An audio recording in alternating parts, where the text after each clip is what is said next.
الحمد لله نحمده ونستعينه ونستغفره ونؤمن به ونتوكل عليه ونعوذ بالله من شرور أنفسنا ومن سيئات أعمالنا من يهده الله فلا مضل له ومن يضلله فلا هادي له ونشهد أن لا إله إلا الله وحده لا شريك له ونشهد أن سيدنا ونبينا ومولانا محمدا عبده ورسوله صلى الله تعالى عليه وعلى آله وأصحابه وسلم تسليما كثيرا كثيرا أما بعد فأعوذ بالله من الشيطان الرجيم بسم الله الرحمن الرحيم لو أنزلنا هذا القرآن على جبل لرأيته خاشعا متصدعا من خشية الله فقد قال رسول الله صلى الله عليه وسلم خيركم من تعلم القرآن وعلمه أو كما قال صلى الله عليه وسلم صدق الله.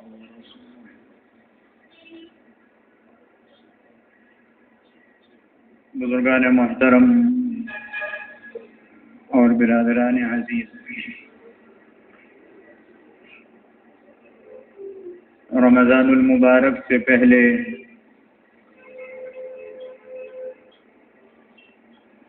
سیدنا فاروق اعظم رضی اللہ تعالی عنہ کے حالات بیان ہو رہے تھے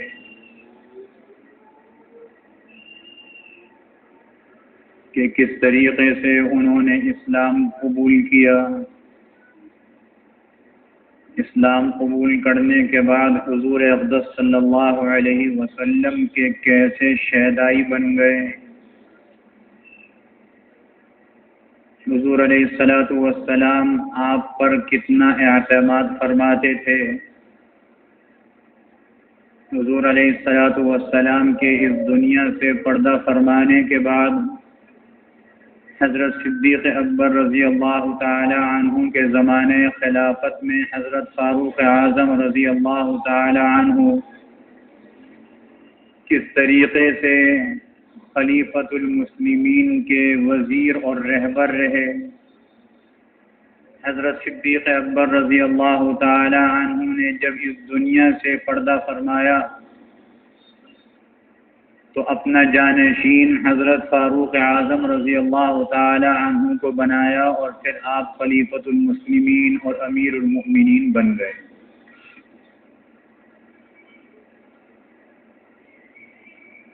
آپ کے چیدہ واقعات بھی بیان ہوئے جس سے یہ معلوم ہوتا ہے کہ کتنے ذکی، کتنے مدبر اور کتنے نظم و ضبط کے پابند تھے. حضرت عمر فاروق رضی اللہ تعالی عنہ کی خدمات میں سے ایک عظیم و شان خدمت یہ بھی ہے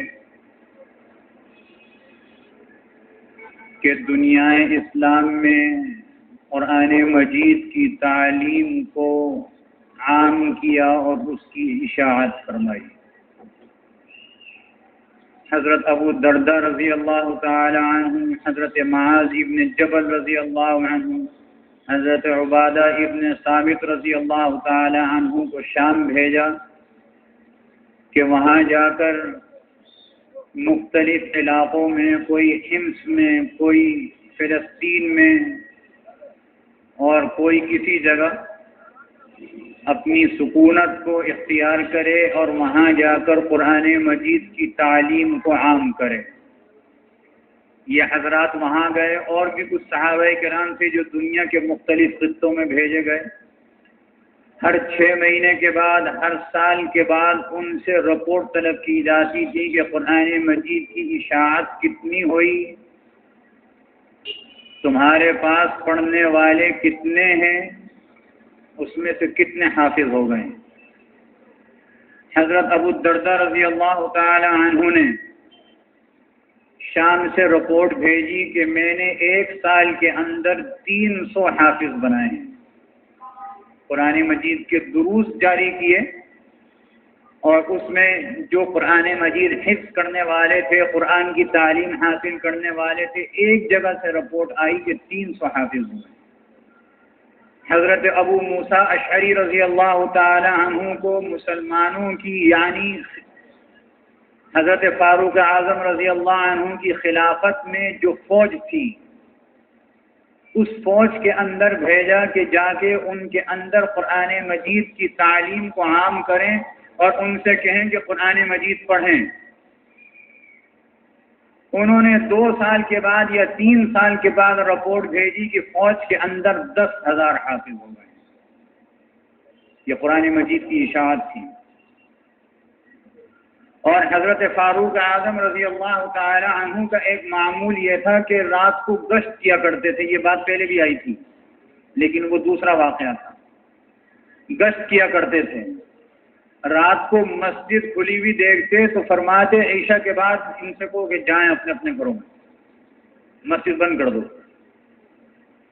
الا یہ کہ کوئی نماز پڑھ رہا ہو تو اس کو نماز پڑھنے دو، نماز کے بعد چلے جائے گا۔ وہاں ایک مسجد میں کچھ لوگ بیٹھے ہوئے تھے، پوچھا یہ کون ہے؟ کہا کہ اس جماعت میں ابی ابن کعب رضی اللہ عنہ بھی ہے۔ آپ جا کے ان کے پاس بیٹھ گئے، اور بیٹھنے کے بعد ان سے کہا کہ مجھے قرآن سناؤ تھوڑا تھوڑا، سب جیسے مذاکرہ ہوتا ہے، سب سے قرآن سنا۔ حضرت ابی ابن کعب رضی اللہ عنہ فرماتے ہیں جب میرا نمبر آیا تو میری تو زبان خشک ہو گئی۔ حضرت فاروق اعظم رضی اللہ عنہ نے فرمایا کہ دعا کرو پہلے اللہ سے، پھر سناؤ مجھے۔ اس سے ایک بات یہ بھی معلوم ہوئی کہ قرآن مجید پڑھتے پڑھتے کسی وقت زبان بند ہو جائے تو فوراً اللہ سے رجوع کرنا چاہیے۔ ایسا ہو جاتا ہے، یہ کوئی ایسی بات نہیں ہے، حافظوں کے ساتھ بھی ہو جاتا ہے، اور اللہ سے رجوع کر کے پھر دوبارہ پڑھنا شروع کریں۔ حضرت فاروق اعظم رضی اللہ تعالی عنہ کی ایک خدمت میں سے یہ بھی ہے کہ جو رمضان المبارک میں ایک عبادت ہمارے یہاں تراویح کی صورت میں گزری۔ تراویح حضور علیہ الصلوۃ والسلام نے بھی پڑھی۔ کتنی پڑھی؟ آگے روایات خاموش ہیں۔ حضور علیہ الصلوۃ والسلام نے جماعت کے ساتھ بھی پڑھی، رات گئے، عشاء کی نماز پڑھ کے گھر چلے گئے، بہت دیر کے بعد ایک دن تشریف لائے، تھوڑے سے صحابہ کرام مسلمان موجود تھے مسجد نبوی میں، گنتی کے آپ نے ایک نماز پڑھائی، نئی نماز تھی نا، صحابہ کرام نے پیچھے نیت باندھ کے سنا، قرآن مجید اس میں پڑھا گیا۔ اس کے بعد اگلے دن صحابہ کرام نے اوروں کو بتلایا کہ بھئی ایک نئی نماز رات کو پڑھی گئی۔ کچھ مسلمان اور بڑھ گئے، حضور علیہ السلام اور دیر سے تشریف لائے، اس دن بھی نماز پڑھائی۔ تیسرے دن کچھ اور بڑھ گئے، بالکل سحری سے پہلے تشریف لائے، نماز پڑھائی اور فرمایا کہ اب میں تم سے یہ کہتا ہوں کہ انفرادی طور پر پڑھ لیا کرو، اپنی اپنی پڑھو تراویح۔ اور وجہ اس کی یہ ارشاد فرمائی کہ مجھے تو یہ نماز بہت پسند ہے۔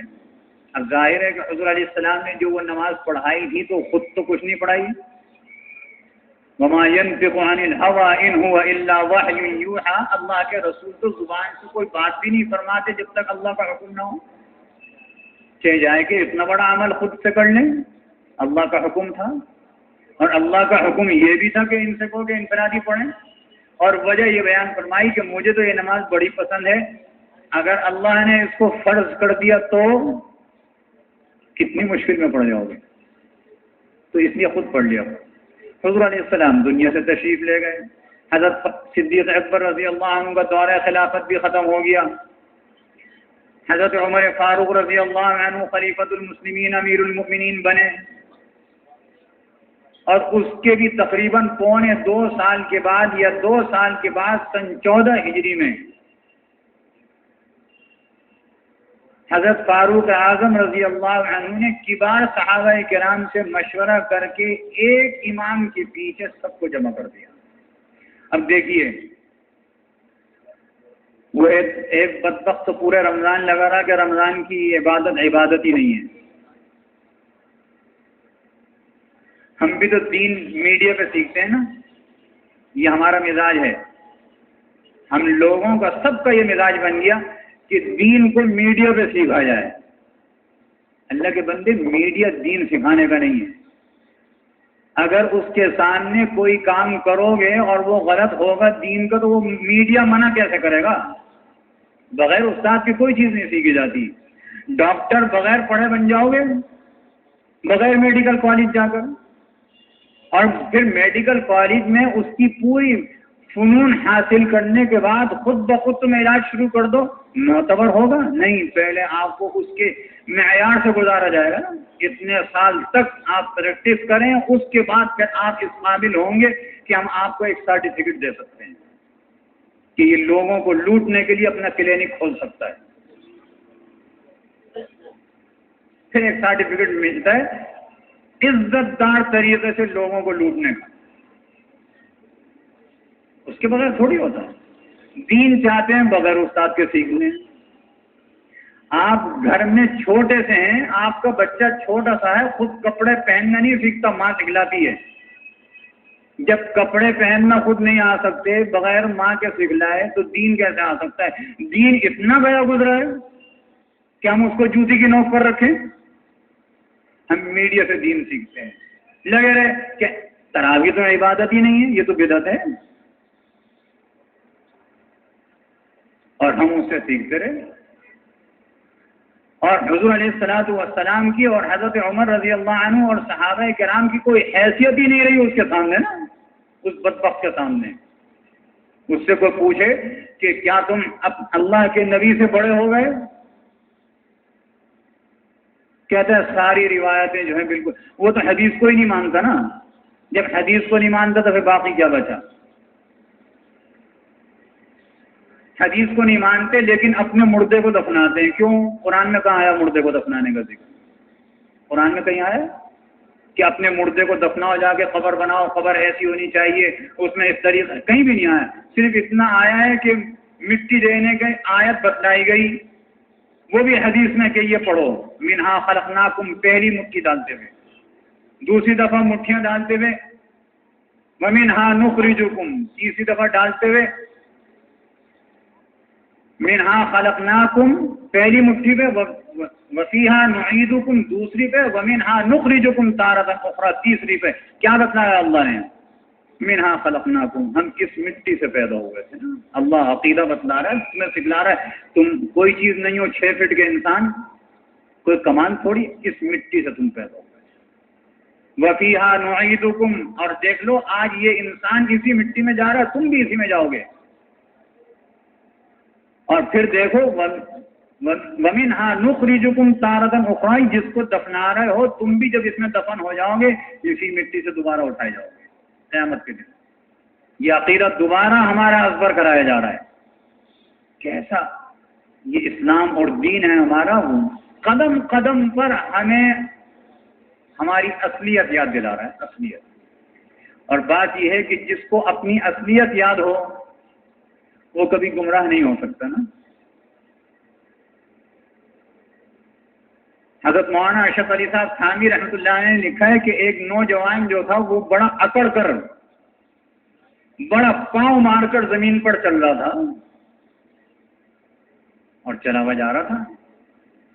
ایک بزرگ نے دیکھا، کہنے لگے کہ میاں اکڑ کر مت چلو، تم اکڑ کر چلو گے تو نہ زمین پھاڑ سکتے ہو اور نہ پہاڑ کی چوٹی پر پہنچ سکتے، آرام سے چلو گے۔ اس نے کہا جی آپ جانتے نہیں میں کون ہوں؟ انہوں نے کہا بہت اچھی طرح جانتا ہوں۔ کون ہوں میں؟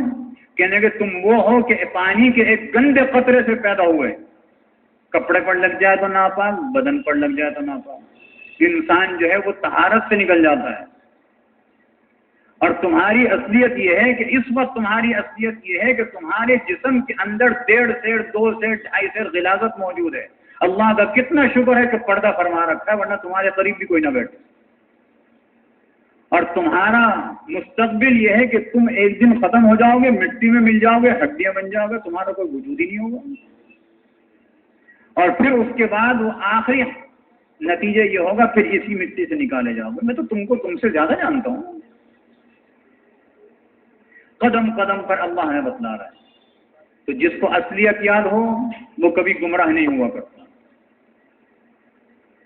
تو حضرت فاروق اعظم رضی اللہ تعالی عنہ نے سن 14 ہجری میں ایک امام کے پیچھے سب کو جمع کر دیا اور فرمایا کہ نبوت تو پوری ہو گئی، اب ختم ہو گئی، قیامت تک کوئی نبی نہیں آئے گا نا، کوئی نبی پیدا نہیں ہوگا، آپ خاتم النبیین تھے۔ اور جب نبوت پوری ہو گئی تو اللہ کی وحی کا سلسلہ بھی ختم ہو گیا، اور جب وحی کا سلسلہ ختم ہو گیا تو جو خدشہ حضور علیہ السلام کو تھا کہ تراویح کی نماز فرض نہ کر دی جائے تو فرضیت آنے کا سوال ہی نہیں۔ اب کہاں سے فرضیت آئے گی؟ اور حضور علیہ السلام کا ایک نمونہ ہمارے سامنے موجود ہے کہ آپ نے تراویح کی نماز پڑھائی، بعد میں انفرادی حکم دیا، تراویح کو ختم نہیں فرمایا۔ تو لہذا آپ نے پڑھائی، آپ امام تھے، لوگوں نے آپ کے پیچھے پڑھی۔ آج میں کہتا ہوں کہ ایک امام ہو، اس کے پیچھے لوگ پڑھ لیں تو فرضیت تو نہیں آتی۔ حضور علیہ السلام کا طریقہ موجود ہے، تو یہ سب کو ایک امام کے پیچھے جماعت کے ساتھ دوبارہ اس کو شروع کرا دیا، پابندی کے ساتھ شروع کرا دیا، اہتمام کے ساتھ شروع کرا دیا۔ اور جب اہتمام کے ساتھ شروع کرایا تو 20 رکعت شروع کرایا، اور 20 رکعت جب شروع کیا تو آپ کو یہ بات تو بتا رہا ہوں نا بار بار کہ یہ حضور علیہ السلام کے تربیت یافتہ تھے۔ تو یہ کیسے ہو سکتا ہے کہ حضور علیہ السلام کو نہ دیکھتے ہوئے بھی انہوں نے 20 رکعت شروع کرا دیا ہوں؟ یہ تو نہیں ہو سکتا نا۔ حضرت عمر رضی اللہ تعالی عنہ کی تو شان یہ ہے کہ ایک دن حضور علیہ السلام کی مجلس میں پورا دن رہتے ہیں۔ ایک آدمی سے معاہدہ ہوا ہے نا، وہ کھیتی باڑی کرتا تھا، آپ تجارت کرتے تھے۔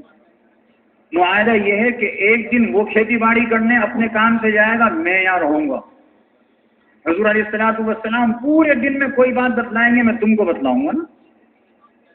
اور ایک دن میں اپنے کاروبار پہ جاؤں گا، تم کھیتی باڑی چھوڑ کے آؤ گے، تم پورے دن حضور علیہ السلام کے ساتھ رہو گے، اور شام کو مجھے بتلاؤ گے حضور علیہ السلام نے کون سی نئی بات بتلائی۔ تو ہم دونوں کا علم پورا رہے گا، جو آپ بتلا رہے ہیں دونوں میں علم پورا رہے گا۔ تو جو حضور علیہ السلام کے احوال، اقوال، افعال کی اتنی حفاظت کرتا ہو، اس سے یہ ہم تصور کر سکتے ہیں کہ حضور علیہ السلام کے عمل کے خلاف 20 رکعت شروع کرائی ہوں گی اس نے؟ کبھی بھی نہیں کر سکتے۔ یہ 20 رکعت شروع ہوئی، اور 20 رکعت جب شروع ہوئی تو تراویح شروع ہوئی، اور 20 دن میں 1.5 سپارہ، اور قرآن تو مکمل ہو چکا تھا نا، 1.5 سپارہ کر کے 20 دن میں قرآن مجید ختم کرا دیا تراویح میں۔ تو اس وقت سے تراویح آج تک جماعت کے ساتھ ہو رہی ہے۔ تیسری بات، آپ کو یہ بات بھی معلوم ہے کہ حضور علیہ السلام نے ایک حدیث میں یہ بات بھی ارشاد فرمائی،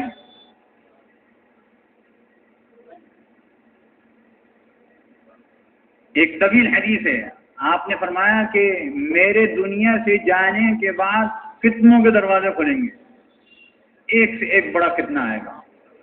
صحابہ نے پوچھا پھر ہم کیا کریں گے اس وقت؟